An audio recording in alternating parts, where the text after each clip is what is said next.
Yo, what's going on, guys? It's Deity again, and welcome to my Enhanced Shaman Raid Guide. In this video, I'm going to go over everything you need to be able to slam as Enhancement Shaman in Raid. This ranges from talents to soulbinds, rotations, conduits, everything you can think of. But before we get into this, I wanted to thank you guys for the support on my last video. So if you guys aren't aware, not too long ago, I made an Enhancement Shaman Mythic Plus guide, and you guys really seemed to enjoy it. It was overwhelming the amount of support that video got, and I really appreciate all the kind comments, the likes and subscribes you guys gave. It really meant a lot to me, and I just wanted to say thank you.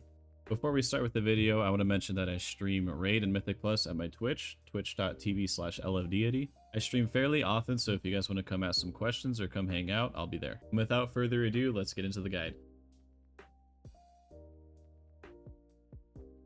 So for organizational purposes, I split this video up into two builds essentially. The first build will be based around the Nightfae Covenant, and the second build will be based around the Necrolord Covenant. I recommend watching the video all the way through so you know what to run and when. So the build you want to run for the most part is the Nightfae Dreamweaver build. Going Nightfae gives you two very important abilities called Soul Shape and Fae Transfusion. When pressing Soul Shape, you teleport 15 yards forward and increase your movement speed by 15%. This lasts for 12 seconds, and within that 12 seconds, you can blink 2 additional times. Fae Transfusion is a channeled ability that deals a decent amount of nature damage over 2.2 seconds. Reactivating this ability will heal 4 allies within 20 yards. Fae Transfusion gets some added effects when you use different soulbinds. For instance, Dreamweaver. Dreamweaver gives you the highest single target damage throughput and also provides you with a really nice cheat death called Pod Tender. This makes it so anytime you take fatal damage that would normally kill you, you instead turn into a seed or a pod. And after sitting in the seed for 10 seconds, you'll come back to life with 30% HP. This soulbind ability is insanely broken, and that's one of the reasons Enhancement Shamans take it. The other important reason for going Dreamweaver is for the soulbind ability called Field of Blossoms. Field of Blossoms allows your Fae Transfusion to put flowers beneath your feet, which buffs your haste by 15% for 24 seconds. This haste massively buffs the damage you can do when using cooldowns. I'll talk more on this later in the rotational part of this video. So for the standard single target build, you want to take these 3 potencies. The first potency is Essential Extraction. This simply lowers the cooldown of your Fae Transfusion. The next potency you take is Magma Fist. Magma Fist gives your Lava Lash an additional chance to critically strike against enemies affected by your Flame Shock. And then lastly, you want to take Focus Lightning. Focus Lightning makes your free cast with Maelstrom Weapon buff the damage or healing of your next spell by 11%.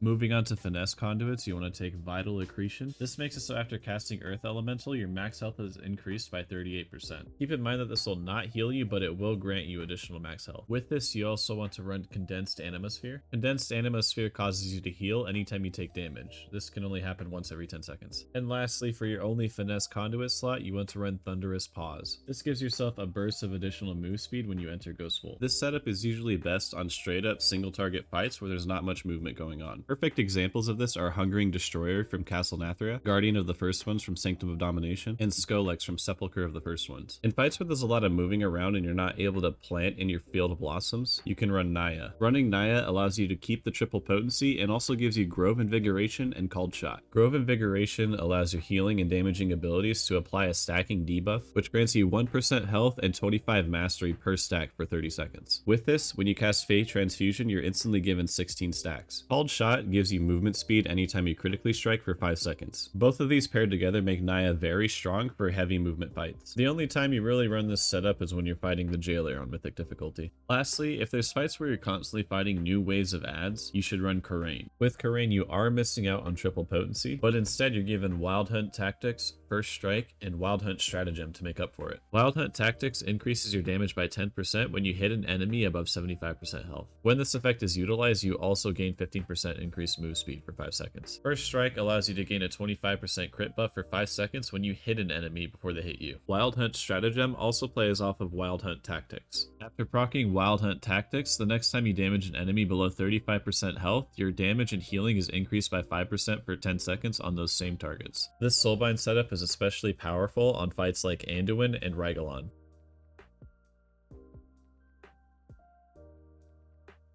When playing Nightfae, you're pretty much always going to run this setup with the exception of one boss. I'll talk about that one boss in a second. Starting off with the level 15 talent row, you want to take Elemental Blast. When casting this ability, you send a blast of elemental damage that increases your crit or haste by 3% or your mastery by 6% for 10 seconds. You can use 5 stacks of Maelstrom Weapon to make this an instant cast. In the level 25 row, you always want to take Hot Hand. Hot Hand through the use of Flame Tongue Weapon gives your auto attacks a 5% chance to reduce the cooldown of Lava Lash by 75% and also increase increase the damage it does for 8 seconds. In the level 30 talent row, I recommend taking Spirit Wolf. Spirit Wolf gives your Ghost Wolf a stacking defense buff and move speed buff for each second you remain in Ghost Wolf. In the level 35 row, you take Elemental Assault. Elemental Assault causes your Storm Strike to deal 15% increased damage and also generate 1 stack of Maelstrom Weapon. In the level 40 talent row, you take Windrush Totem. Windrush Totem is a totem that grants move speed to any friendlies that walk through it. This move speed buff is really useful in a raid setting when the entire raid needs to move from one place to the next in a short amount of time. If your raid happens to not need any move speed, you can go Feral Lunge or Nature's Guardian instead. Feral Lunge lunges at your enemy from a max range of 25 yards. This is normally used to close the gap on the boss when you get knocked away or when you have to run out for a mechanic. Nature's Guardian is just a heal that procs when you get below 35%, and it procs once every 45 seconds. In the level 45 talent row, you always take Sundering. Sundering is a frontal damage ability that goes in a straight line and deals a decent amount of damage. In the level 50 talent row, you always take Elemental Spirits. Elemental Spirits reduces the cooldown of Feral Spirits by 30 seconds and causes your spirits to be imbued with fire, frost, or lightning effects. If you didn't know already, when you cast Feral Spirits, it causes you to spawn 2 wolves. Those 2 wolves have a 100% chance to be imbued with one of those 3 elements. Each element will buff the abilities of that same school type. I recommend getting a weak aura to track this so you can gauge the amount of damage you do based on it. Like this one, for example. If you want to use the ones I have, you can find my weak auras on my Twitch. And if for some reason there's a weak aura you don't see, please let me know in the comments and I'll be sure to add it as quickly as I can.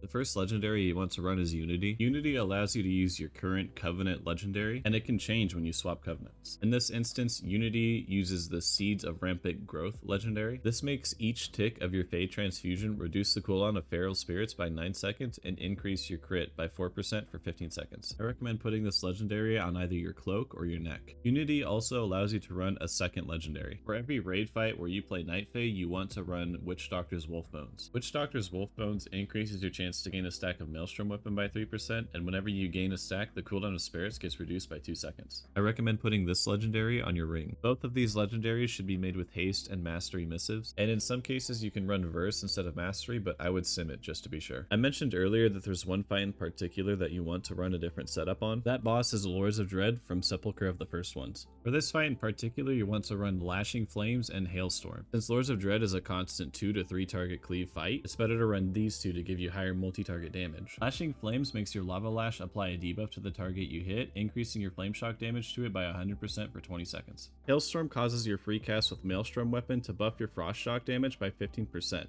And for each Maelstrom spent, your Frost Shock will hit 1 additional target. Taking both of these and also swapping your Essential Extraction Conduit for Chill to the Core will make your Fade Transfusion a 2-minute cooldown and line up perfectly with all of those Bolt windows. For Lords of Dread, you also want to run a different legendary from Witch Doctor's Wolf Bones, and that legendary is Primal Lava Actuators. This legendary makes it so your Flame Shock reduces the cooldown of Lava Lash and increases the damage done for each tick. Moving on from the Nightfae build, we're going to talk about the Necrolord build. The Necrolord build is usually ran in heavy AoE or multi-target fights. Fights that use this build very well are Council of Blood and Stone Legion Generals from Castle Nathria, as well as Prototype Pantheon from Sepulchre of the First Ones. The 2 abilities that Necrolord gives you are Primordial Wave and Fleshcraft. Primordial Wave sends a ball of shadow damage to your target or healing to an ally. This acts just like an additional Flame Shock or just like a Riptide if you play Resto Shaman. Fleshcraft, after casting it, is a channel that grants you 40% of your max HP once finished and gives you a 20% damage reduction during its channel. Walking over a dead enemy's corpse reduces this cooldown by 1 second. For this build, the soulbind you want to run is Plague Deviser Merileth. Plague Deviser Merileth offers a really nice mastery buff after channeling Fleshcraft. You're also given Ultimate Form, which makes you CC immune while channeling Fleshcraft. And lastly, you're given Kevin's Oozling. Kevin's Oozling spawns anytime you use Primordial Wave, and his attacks cause you to deal 6% increased damage. The Conduit setup is pretty much the same as Nightfae. The only difference is you want to take Tumbling Waves instead of Essential Extraction. Tumbling Waves gives your Primordial Wave a 37% chance to not incur its cooldown. For talents, you pretty much always want to run this setup for Necrolord. To avoid repeating any information, you can find the rundown for these talents in the Nightfae section and these talents in the Lords of Dread section. I'll put the timestamps on the screen so you guys can find them easily. For the Necro build, you want to run Unity and Primal Lava Actuators. Unity turns into the Necrolord Covenant legendary called Splintered Elements. What Splintered Elements does is after casting Primordial Wave, your next lightning bolt will hit all targets affected by your Flame Shock. Each enemy struck by that lightning bolt will grant you 10% haste for 12 seconds. This effect caps at 60%. I talked about Primal Lava Actuators a little bit ago. Here's the timestamp for that if you want to go back and find it. So before I get into rotations, I want to talk about where Enhancement Shaman's damage comes from. Enhancement Shaman is a very RNG based spec. And what I mean by that is Enhancement Shaman relies on their Hot Hands procs, their Firewolf procs, Elemental Blast procs, Tier Set procs, and although it's not make or break for damage, if you get the good RNG, you will be doing big damage. That being said, the only way you can help yourself get better RNG is to stay in melee range of the boss the entire time. Doing this allows you to get the most melee attacks, and more melee attacks means more chances at procs. And of course, more procs means more damage. Doing this is easily one of the best ways you can improve your damage. With that out of the way, let's get into the rotation. So for the single target opener for Enhanced Shaman, you want to make sure you always have your Wind Fury totem down before pull. Then your rotation should go as follows. You want to open with Flame Shock, then cast Feral Spirits. Then when you're within melee attack range, you want to channel the full duration of Fey Transfusion. After the channel finishes, you want to cast Elemental Blast. Then follow that up with a Storm Strike and a Lava Lash. From here on out, if you get hot hands, you want to focus on Lava Lashing as much as possible. At this point, you should be Lava Lashing every other GCD and trying to fit an Elemental Blast and Storm Strike in whenever possible. If Elemental Blast isn't off cooldown, use Lightning Bolt to spend your Maelstrom weapon. Use Sundering when all of those options are unavailable. Frost Shock, Crash Lightning, and Flame Shock are absolute fillers, meaning you only really cast them if you have nothing else to press. If you don't have hot hands active, you should focus on keeping Elemental Blast and Storm Strike on cooldown, using Lava Lash whenever those two aren't available, and spending your Maelstrom weapon on Lightning Bolt to avoid overcapping. When none of those options are available, use Sunder, then use your 3 fillers as needed. It's a lot to follow, but if you do your best to follow that priority list, you'll be doing great damage. Should also note that if you ever run into a situation where you have more than one target to hit, you try your best to hit both of them with Crash Lightning for the buff. If you hit 2 or more enemies with Crash Lightning, your Storm Strike and Lava Lash will deal additional damage. For each additional enemy hit with it, your Storm Strike damage is increased by 5%. That about concludes the Nightfae rotation. Now let's get on to the Necrolord rotation.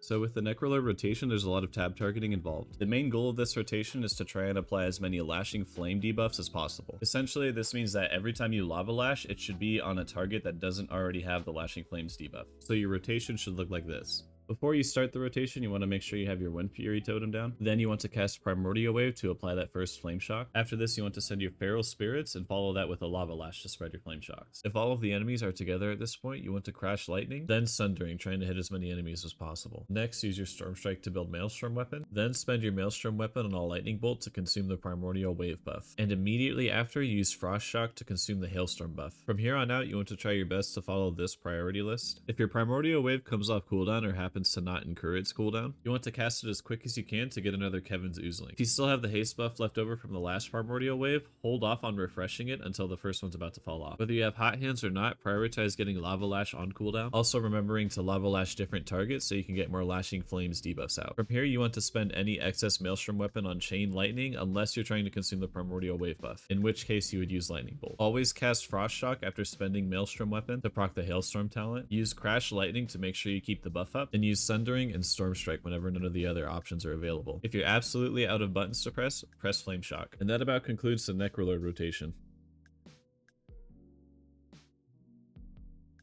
So for Enhancement Shaman, the stats you want to stack up on are Haste and Mastery. Haste allows you to get more GCDs in, which can increase your proc chances and also give you more Maelstrom to spend. Mastery increases your chance at getting Stormbringer and Wind Fury procs, and it also increases your Fire, Frost, and Nature damage. Try your best to stack these 2 stats as much as possible, but also be sure to sim yourself, as simming yourself will guarantee you're giving yourself the highest DPS output. So in Season 4, they introduced this new currency called the Dinar. With this Dinar, you can purchase 1 piece of loot from any of the Shadowlands raids. The vendors for this can be found to the right of the Great Vault. You can earn this Dinar by killing 30 raid bosses on Fated difficulty. And as of September 12th, it's no longer on a rotation, so you can kill all of these bosses in the same week. When you purchase an item from these vendors, it gives it to you at Fated normal item level. In order to update the quality of this item to Heroic or Mythic, you need Confounding Ancient Ciphers. Each boss you kill on Heroic Fated difficulty will drop 1 Heroic Heroic Confounding Ancient Cipher, and the same is applied to Mythic as well. After collecting 20 of these total, you're able to upgrade any piece of loot that you've gotten from the 3 raids. This includes your Dinar purchased item. You can get 3 Dinar items total. The first item you want to prioritize getting is Domination's Deliverance, since it's the only 311 weapon that drops out of all 3 raids. The next item you should aim to buy is Cruciform Vein Ripper. Vein Ripper gives you a chance to apply a bleed effect when you attack enemies from behind. Putting this weapon in your offhand gives you a lot of single target damage. And the third item you should get with your Dinar is Sigil. Sigil is one of the best trinkets you can run for raid. The reason why is because it gives you an incredible amount of versatility on a 5-minute cooldown. This makes it really strong when you pair it with your Spectral Potion of Agility and Lust. Shamans have some unique interactions they can do on Sire Denathrius and on Jailer. For example, on Sire Denathrius in phase 1, you can avoid soaking Cleansing Pain entirely by using Ghost Wolf before he phases. Staying in Ghost Wolf will allow you to make it to the center without having to remove any stacks of Burden of Sin. On Jailer, if you happen to get Rune of Compulsion during phase 2, you can use Tremor Totem to break you out of your own mind control. You can also preemptively place your Tremor Totems before the Fear Circles come out on Terror Group. This will break anybody that accidentally gets feared out of it. Tremor Totem also works for the Purple Sleep Puddles and Lords of Dread. A nice little tip for KT and Castle Nathria is you can use your free healing surges on him to help your healers out. I might have mentioned this earlier, but you can also use Feral Lunge and Nightfae Blink to cancel out any knockbacks that you encounter in any of the raids. By doing this, you can keep a higher melee uptime on the boss. And that about wraps up the video. I hope you guys found this guide useful, and I hope you were able to find everything you needed. If I forgot anything, please feel free to comment down below about it. Don't forget to follow my Twitch at twitch.tv/lfdeity. If you have any questions, please feel free to ask in the comments. I'll get back to them as quickly as I can. And thank you all again for your recent support. And yeah, I'll catch you guys in the next one. Good luck, have fun.